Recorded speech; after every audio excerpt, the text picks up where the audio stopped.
नमस्कार दोस्तों, मेरी आज की कहानी है मेहनत। सच्ची मेहनत हमेशा रंग लाती है। एक छोटे से गांव में रहने वाले लड़के का नाम श्याम था। वह अपने माता पिता के साथ एक छोटे से घर में रहता था। श्याम के पिता एक चप्पल की दुकान चलाते थे और उनकी माँ घर के काम करती थी।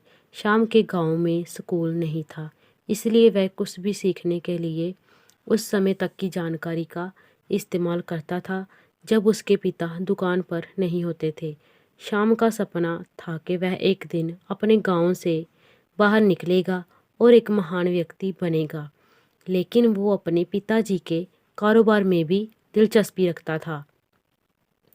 एक दिन शाम को उसके पिता ने बताया कि उन्हें कुछ दिनों के लिए अन्य शहर जाना होगा और वह दुकान को शाम के देखभाल में छोड़ देंगे। शाम का मन उसके पिता के साथ जाने का था, लेकिन वह अपने सपने को पूरा करने का भी सोच रहा था। उसने अपने पिता से अनुमति मांगी और दुकान की जिम्मेदारी संभालने के लिए तैयार हो गया। शाम ने दुकान पर समय पर खुलने का समय बढ़ा दिया, दुकान को साफ और सुथरा रखा, ग्राहकों के साथ अच्छा व्यवहार किया और उसने अधिक से अधिक बिक्री की कोशिश की। शाम ने दुकान में नई चप्पलों की विभिन्न विकल्पों को लाने का निर्णय भी लिया, जो ग्राहकों को अधिक विकल्प देने में मदद करता था। इससे दुकान के विकसित होने में मदद मिली और शाम को और अधिक अनुभव और ज्ञान प्राप्त हुआ। शाम के पिता वापस आते ही अपने बेहतर व्यापार को देखकर बहुत खुश हुए। वह अच्छी तरह से समझ गए थे कि उनका बेटा कुछ खास हो गया है। शाम के पिता ने उसे अपनी व्यवसाय की समझ बढ़ाने और उसे बढ़ती आवाज़ देने के लिए संचार के कुछ मूल सिद्धांतों का समय समर्पित करने के लिए शुरू कर दिया।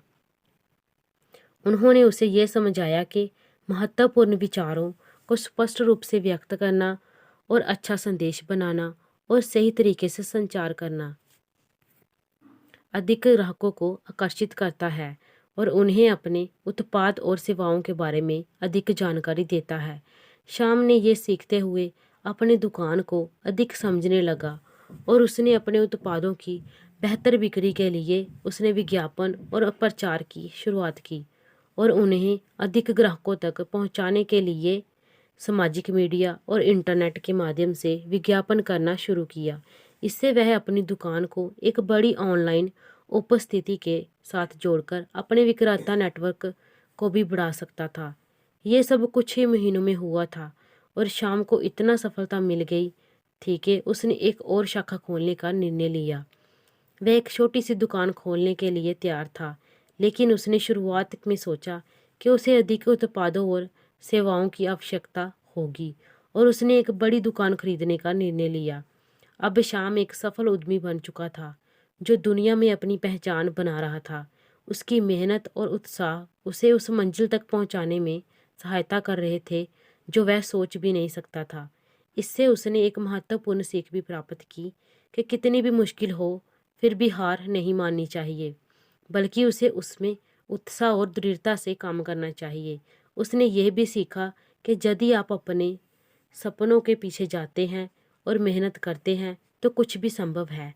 आज शाम अपनी कंपनी के बड़े नेटवर्क के साथ प्रख्यापित है और उनकी दुकानें अनेक शहरों में फैली हुई हैं। उनकी मेहनत और उत्साह ने उन्हें जहां से वह शुरुआत की थी उससे कहीं ज़्यादा ऊंचाइयों तक पहुंचाया है। उनकी सफलता दुनिया में एक मिसाल बन गई और उनकी मेहनत और उत्साह सभी के लिए प्रेरणा का स्रोत है। इसलिए हमें मेहनत करते रहना चाहिए, क्योंकि मेहनत करने वालों की कभी हार नहीं होती। सच्ची मेहनत हमेशा रंग लाती है। जैसे कि शाम ने अपनी मेहनत और अपने दिमाग से नए नए तरीके से अपने व्यापार को इतना आगे बढ़ाया कि अब उसका कारोबार ऑनलाइन हो गया। जैसे उसने अपने कारोबार को मेहनत से आगे बढ़ाया, वैसे हम भी कर सकते हैं। इसलिए हमेशा मेहनत करते रहिए। मेहनत करने वालों का भगवान भी साथ देते हैं। उम्मीद करती हूँ कि आप सभी को मेरी ये कहानी अच्छी लगी होगी। Thanks for watching.